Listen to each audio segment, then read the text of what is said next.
اول حاجه او اول واحد محمد بن رمضان. كنت قلت الفيديو اللي فات ماتش الزمالك، محمد بن رمضان مستواه كيرفو نازل من ماتش الزمالك، في وسط الملعب مش موجود. في ايه اللي مغير في مستواه؟ اللي منزل في مستواه؟ عدم التركيز ده سببه ايه؟ مش قادر احدد بالظبط، ولكن في مشكله عند محمد رمضان. اللي عمل مشكله جنب مشكله محمد رمضان في وسط الملعب نزول مجدي قفشه جنب منه. التغيير الاولاني الغلط لعماد النحاس. حسين الشحات اتصاب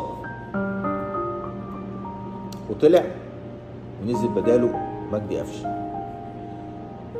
وانا شايف، انا كمشجع النادي الاهلي، انا شايف ان دي مجامله للاعب لا يستحق المجامله. مجدي قفشه تم نزوله امبارح لارضيه الملعب في الماتش ده مجامله، وهو لا يستحق هذه المجامله، لانه ببساطه ما بيعملش اي مهام.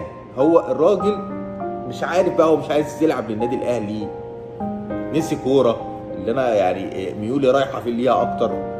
مجدي قفشه نسي كوره، يعني هو مش عارف يعمل اي مهام دفاعيه ولا عارف يعمل اي مهام هجوميه، فاتحط جنب محمد بن رمضان في وسط الملعب، فالدنيا باظت.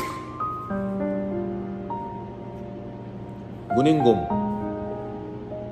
كهربة اسماعيليه جابت جون، وكان اقرب كمان لريمونتادا 3-3، كانت هتبقى كارثه وحصلت مرتين